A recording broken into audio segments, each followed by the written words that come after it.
할렐루야. 8월 28일 토요일입니다. 사사기 10장 10절부터 18절까지 말씀을 읽고 은혜 나누도록 하겠습니다. 이스라엘 자손이 여호와께 부르짖어 이르되 우리가 우리 하나님을 버리고 바알들을 섬김으로 주께 범죄하였나이다 하니 여호와께서 이스라엘 자손들에게 이르시되 내가 애굽 사람과 아모리 사람과 암몬 자손과 블레셋 사람에게서 너희를 구원하지 아니하였느냐?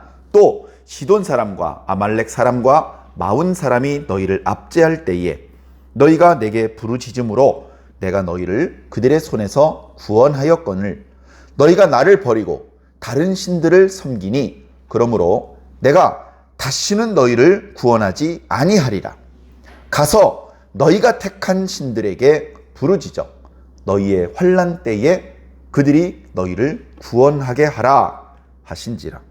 이스라엘 자손이 여호와께 여쭈되 우리가 범죄하였사오니 주께서 보시기에 좋은 대로 우리에게 행하시려니와 오직 주께 구하옵나니 오늘 우리를 건져내옵소서 하고 자기 가운데에서 이방 신들을 제하여 버리고 여호와를 섬김에 여호와께서 이스라엘의 곤고로 말미암아 마음에 근심하시니라. 그때에 암몬 자손이 모여서 길르앗에 진을 쳤으므로 이스라엘 자손도 모여서 미스바에 진을 치고 길르앗 백성과 방백들이 서로 이르되 누가 먼저 나가서 암몬 자손과 싸움을 시작하랴. 그가 길르앗 모든 주민의 머리가 되리라 하니라. 아멘. 예, 감사합니다. 자, 오늘 이제 사사기 10장 뒷부분의 말씀을 우리가 함께 읽었습니다.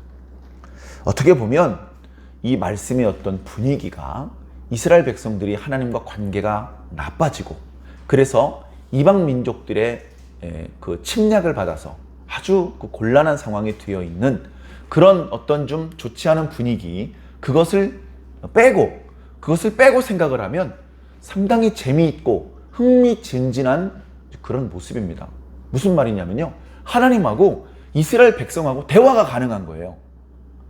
이스라엘 백성들이 하나님께 뭐라고 얘기를 하니까 하나님이 대답을 해주시는 겁니다. 그러니까 이번에는 이스라엘 백성들이 또 대답을 하는 거예요.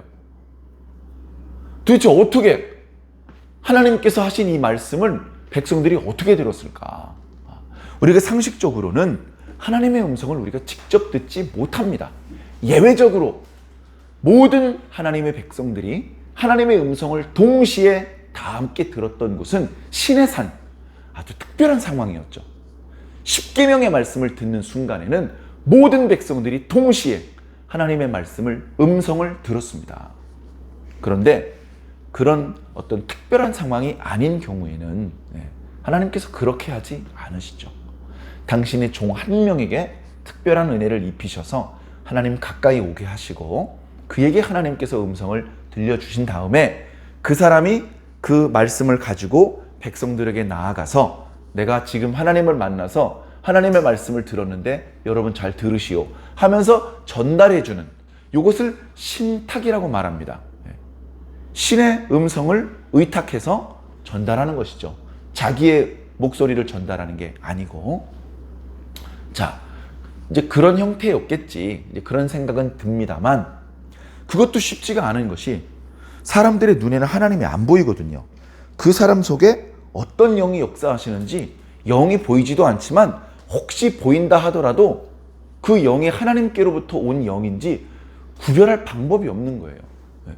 그렇기 때문에 어떤 사람이 멀쩡하게 서가지고 하나님의 선지자 흉내를 내더라도 사람들은 저 사람이 정말로 하나님을 만나고 와서 말씀을 전하는 것인지 아니면 하나님을 만난 적은 없는데 지 멋대로 말을 지어서 막 짓거리고 내뱉는 그런 사람인지 구별해내기가 어려운 것입니다. 자, 그러나 어떤 형태로 이렇게 하나님과 백성들 사이에 말씀이 오고 갔는지 그거는 나타나 있지 않습니다만 지금 하나님과 백성들 사이에 상당히 중요한 대화가 오고 갔으며 그 대화가 오고 간 그 과정에 이스라엘 백성들과 하나님 사이에 이렇게 인터벌이 별로 없어요. 다시 말해서 백성들이 말하면 하나님께서 3일 있다가 응답하시고 백성들은 일주일 있다가 또 응답을 하고 이런 게 아니고 바로 앞에 마주 앉아 있는 사람과 대화를 나누는 것처럼 대화를 했던 것입니다. 참 신기해요. 그래서 이곳이 어딜까? 우상의 그 제사를 위해서 만든 그 우상의 신전은 아닐 것이고, 그러면 실로에 있는 성막으로 가는 건가? 아니면 그냥 동네 어르신들끼리 그래도 또 조금 하나님께 대한 신앙심이 남아있는 사람들끼리 모여서 동그랗게 앉아서 기도를 하는 가운데 하나님께서 당신의 음성을 들려주시는 은혜를 베푸신 것인가? 잘 알 수 없습니다. 자, 그래서 우리는 하나님을 만나고 싶고 하나님 가까이 가고 싶고 하나님 음성을 듣고 싶기 때문에 오늘 말씀이 그런 관점에서 관심이 있고 재미있는 거예요. 야, 우리도 이렇게 하나님이랑 일문일답을 할 수 있는 그렇게 지근거리에서 하나님과 대화를 나눌 수 있었으면 좋겠다. 그러면 하나님께 내 소원을 부탁드리기도 하고 하나님께 내가 모르는 것을 여쭤보아서 나에게 지혜가 더 충만해질 수도 있고, 그렇죠? 하나님하고 대화를 나눌 때 지혜로워야 됩니다. 하나님하고 대화를 나눌 때 인격적으로 성숙해야 됩니다. 예를 들어서 하나님 어떻게 하면 돈 법니까? 다음번 로또 번호 빨리 알려주세요. 나 딴 거 다 알고 싶지 않고 로또 번호 그만 알려줘요. 빨리 나 메모하려는 게 빨리 불러주세요. 이런 식의 대화를 하나님께서 기뻐하지 않으시겠죠.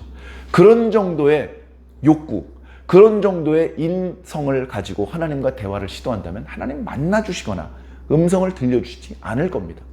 높은 신앙심, 깨끗한 도덕, 윤리, 하나님 앞에 부끄럽지 않은 진실된 마음, 그런 것들을 안고 하나님께 올 때에 하나님께서 당신을 드러내시고 당신과 일문일답을 주고받을 수 있게 하시는 것이죠.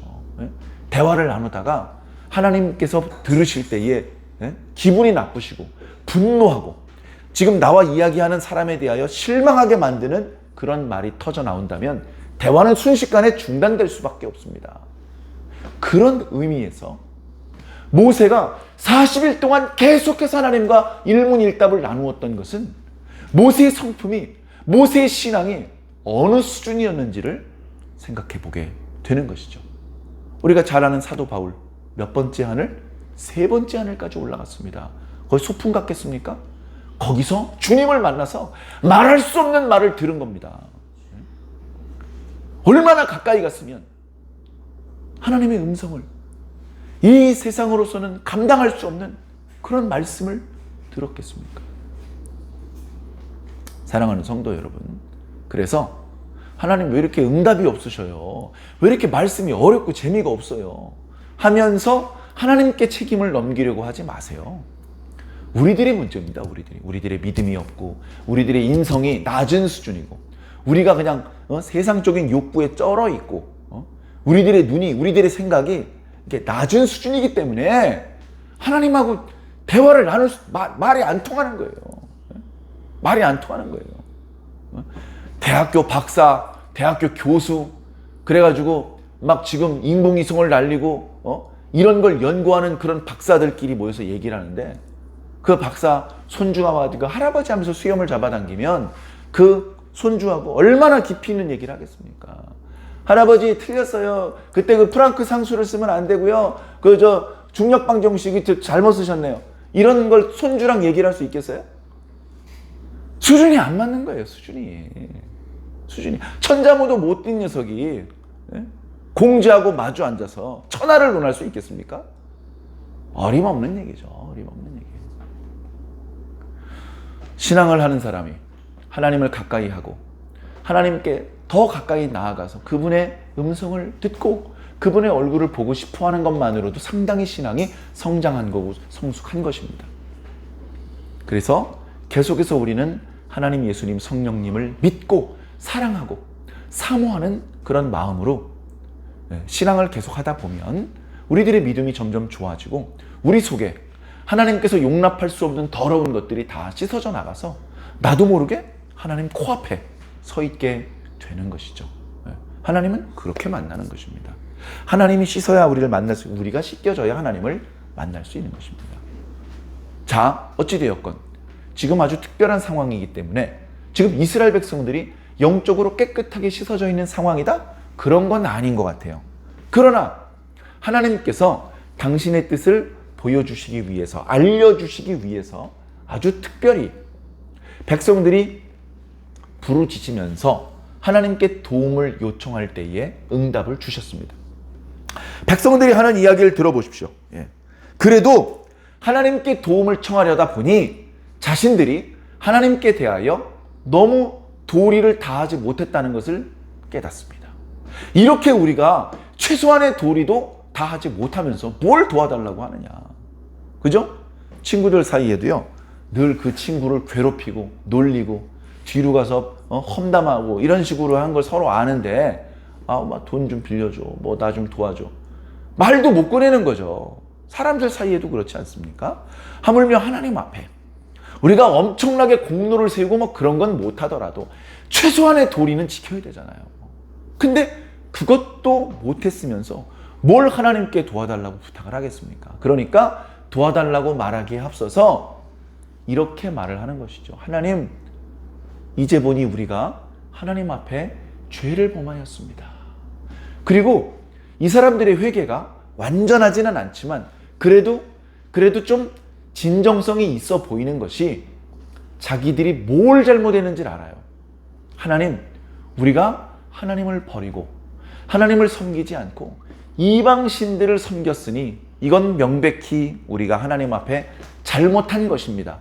이렇게 구체적으로 자신의 잘못을 알고 그것을 인정하고 그 부분에 대하여서 하나님께 말씀을 드리는 것입니다. 그런데 안타까운 것은 주여 용서하여 주시옵소서 이런 말은 없어요. 주여 용서하여 주시옵소서, 우리의 죄를 사하여 주시옵소서, 그런 표현이 없어요. 우리가 잘 아는 다윗의 기도에 주여 나의 죄를 용서하시고 나의 죄를 말갛게 씻어주시고 내 속에 정직한 영을 새롭게 하시고, 그런 내용이 없다고요. 자, 그들의 회개가 온전하지 못했지만 하나님께서 당신의 뜻을 알려주기 위해서 그들에게 말씀을 전해주십니다. 이 하나님의 이 말씀은 이때 당시 길르앗 사람들에게만 주셨던 말씀이 당연히 아니죠. 오늘 우리들에게도 주시는 말씀입니다. 모든 시대에 하나님을 믿는 신앙인들에게 주시는 말씀입니다. 너희들이 뭔가 계획한 대로 잘 안 되냐? 너희들이 자꾸 어려운 일을 만나냐? 아주 심각한 위험 앞에 있느냐? 그럴 때 잘 생각해봐. 너희들이 혹시 나를 버리고 엉뚱한 것을 쫓아다녔던 것은 아니었는지 곰곰이 살펴봐. 이런 메시지가 담겨 있는 것이죠. 자, 길르앗 사람들에게 이야기를 합니다. 야, 내가 이미 너희들 주변에 있는 많은 이방 민족들을 내가 물리치고 너희를 구원해 주지 않았느냐. 내가 애굽 사람도 물리치고 가나안 사람들도 물리치고 그래서 너희가 이 땅에 살고 있는 것이 아니냐. 너희들이 범죄하여서 이방 민족들이 쳐들어왔을 때 내가 지금까지도 벌써 여러 명의 사사들을 세워서 그때마다 그 이방 민족들을 물리쳐 주지 아니하였느냐. 근데 너희들이 또 나를 버리고 또 내 앞에 악을 행하고 이방 신들을 섬겼다. 6절 말씀 아시죠? 가나안의 신들, 7신들의 이름이 나옵니다. 하나님은 기억하지 않고 섬기지도 않고 이방 신들, 동서남북의 이스라엘 주변에 살고 있는 이방 민족들의 신들을 하나님의 언약의 땅 가나안으로 끌어들여서 온갖 종류의 우상 숭배에 열중을 하고 있습니다. 이런 모습을 보이면서 하나님께 도와달라고 하나님께서 말씀하십니다. 너희들이 나를 버리고 이방 신들을 선택하였으니 나는 너희를 구원해 주지 않을 것이다. 너 가! 왜 내 앞에 왔어? 너희들이 선택한 너희 신들에게로 가! 그래서 너희 신들한테 도와달라고 해! 라고 말씀을 하시는 것이죠. 이렇게 말씀하시는 것은 하나님의 본심이 아닙니다. 하나님이 이렇게 말씀하시면서 기분이 좋으실까요? 네. 하나님의 마음은 아직도 이스라엘 백성들을 사랑하고 계셔요. 그들을 통해서 전개시켜 나가야 될 거대한 구속의 계획이 있어요. 그 하나님의 큰 그림이, 하나님의 그 원대한 꿈이 여기서 꺾이면 안 돼요. 그런데 그 꿈이 꺾이지 않고 그 하나님의 뜻이 온전히 성취되기 위해서 지금 이렇게 모질게 말씀하시는 거예요. 굳이 국어의 어법으로 설명하자면 반어법. 야, 너희들 나한테 오지 말고 저 이방신들한테 가렴. 그 말을 아멘 알겠습니다. 지금 금방 말씀하셨죠? 저 이방신한테 가라고 해서 갑니다. 이건 수준이 너무 낮고 유치한 것이죠.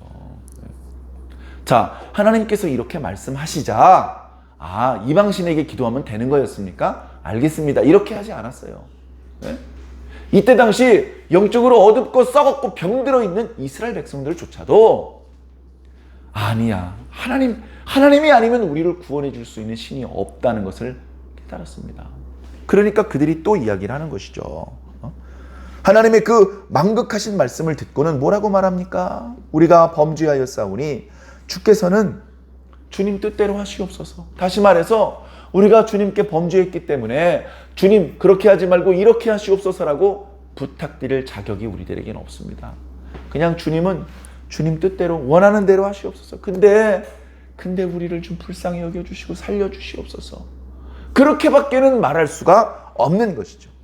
자, 중요한 것은 그 다음 구절에 나타나고 있습니다. 바로 16절인데요. 이렇게 하나님 앞에 한 번 더 살려주시기를 간청한 다음에 기도 이후에 자기 주변에 이방신들을 다 제하여 버렸어요. 동서남북에 이방의 신들을 다 도입했잖아요. 그 신들을 다시 끌어내렸어요. 다시 박살내고 다시 헐어버리고 그 이방 신들을 위한 종교 활동을 할 수 없게 다 무너뜨려 버리고 그동안 중단되었던 하나님을 섬기는 일을 다시 시작했습니다. 우리 상번제 다시 드립시다. 다음 주면 월삭인데 월삭 번제 제대로 한번 드려봅시다. 특별한 절기가 다 지나갔지만 우리 제물을 가지고 가서 우리 속죄제를 드립시다. 우리 화목제를 드립시다.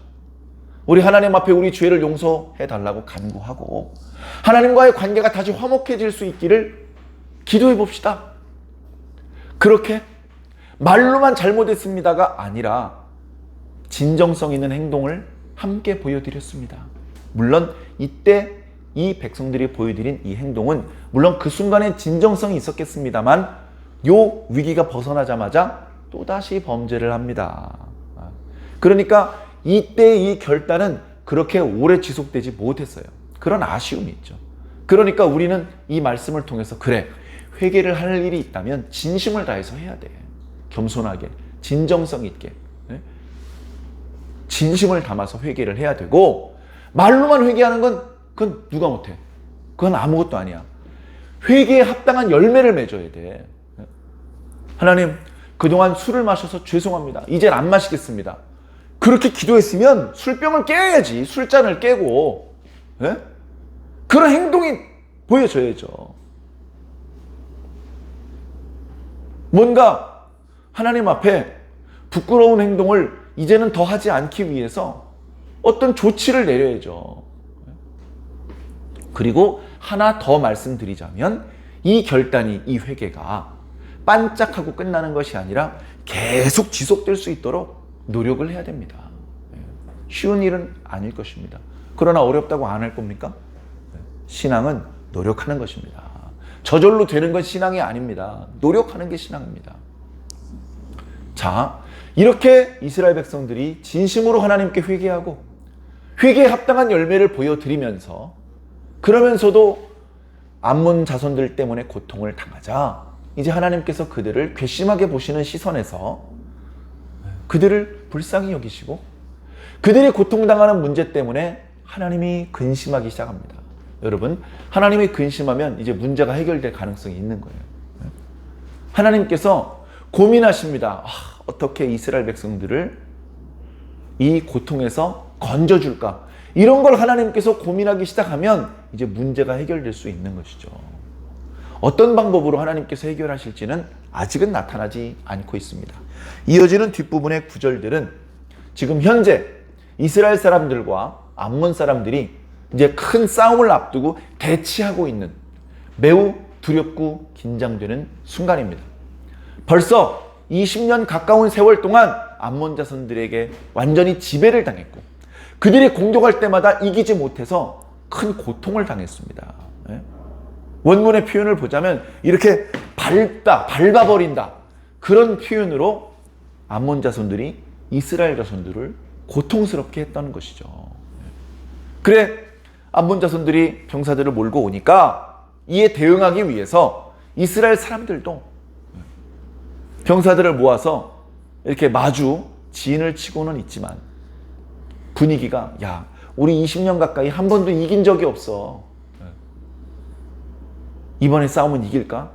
싸움을 해야 되는데 앞장서서 선봉에 서서 이 많은 병사들에게 용기를 주고 사기를 진작시켜주고 지혜롭게 싸울 수 있도록 지휘해주고 그렇게 앞장서서 싸우겠다는 사람도 나타나질 않습니다. 다 뒷걸음질 치려고 그러고 다 꽁무니를 뺄 궁리만 하는 사람들끼리 모여서 이게 싸움이 안 되는 거죠. 그러니까 사람들이 얘기를 합니다. 야, 누가 먼저 앞장서서 이 싸움을 지휘하겠는가?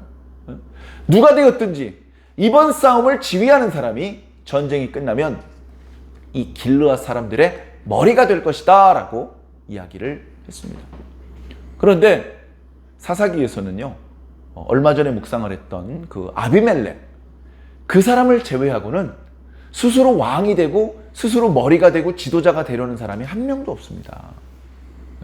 하나님은 명을 내리시면 그 명에 순종해서 불끈 일어서기는 했지만 그것과 무관하게 스스로 내가 한번 지도자가 되어보겠습니다. 아 그래요? 제가 한번 머리가 되어보겠습니다. 이러고 나서는 사람이 사사기에는 없어요. 그리고 이 사람들이 하는 이야기를 잘 살펴보면 이 말이 좀 아다르고 어다르더고요. 지금 요단강 동편에 살고 있는 사람들은 자신을 이스라엘 사람이다라고 생각하는 의식이 없습니다. 우린 이스라엘 사람이 아니야. 우린 요단강 이쪽 편에 살고 있기 때문에 요단강 저쪽 편에 살고 있는 저 이스라엘 사람들하고 우리는 달라. 우리는 이스라엘 사람이 아니고 길르앗 사람이야.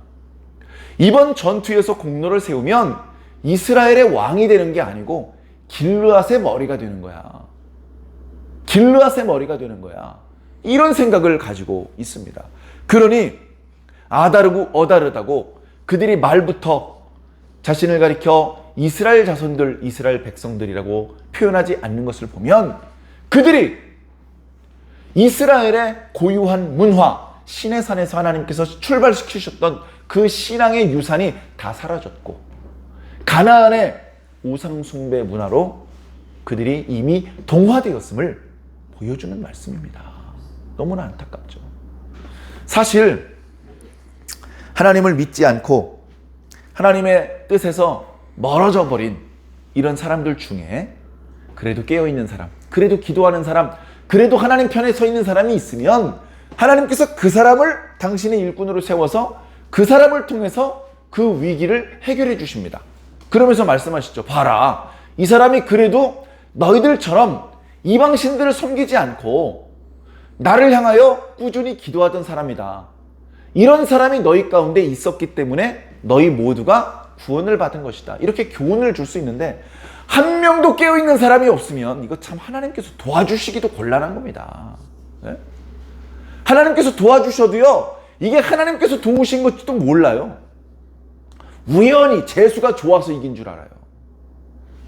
그런 식으로 전쟁이 끝나는 것은 하나님께서 돕지 않으시거든요. 자, 그래서 하나님께서 어쩌면 근심하신 것인지도 모릅니다. 길르앗 사람들 중에 몇 사람이라도 깨어있는 사람, 하나님과 말이 통하는 사람, 마음이 통하는 사람이 있었다면 뭐 그렇게 크게 근심할 필요가 없죠. 야, 네가 나를 위해서 싸워다오. 아멘! 제가 목숨을 걸고 하나님의 명을 받들겠습니다. 그럼 끝나는 거예요. 근데 길르앗 땅에 깨어서 하나님과 영적으로 소통이 되는 사람이 한 명도 없으니까 하나님이 근심하게 되는 것이죠. 야, 이거 큰일 났네. 누구를 도구로 써서 이 위기에서 내 백성들을 구원해낼까?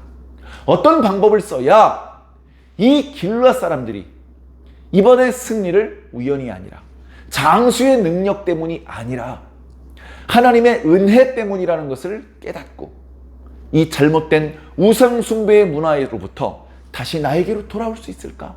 그 부분을 하나님께서는 고민하게 되시는 것이죠.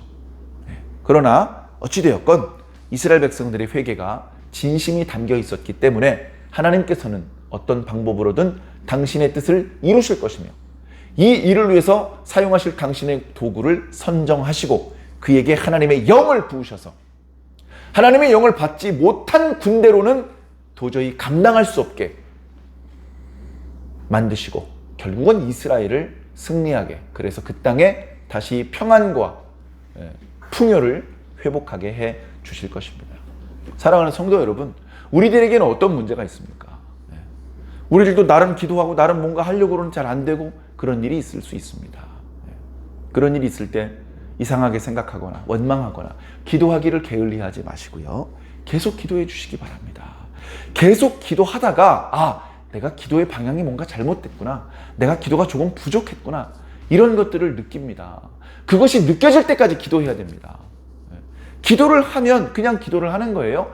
기도를 계속하면 내가 어제보다, 내가 지난달보다, 내가 작년보다 지금 기도를 더 많이 하고 있는데 기도를 많이 하다 보니까 느껴지는 게 내가 기도가 부족했구나, 내가 작년보다 기도를 지금 많이 하고 있는데 더 많이 해야 되는 거구나, 이런 게 느껴져요.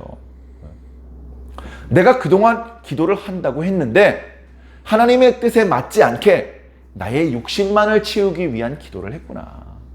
내가 기도를 할 때 이제 내 욕심만을 채우는 기도가 아니고 하나님의 뜻에 맞는 기도를 해야 되겠구나.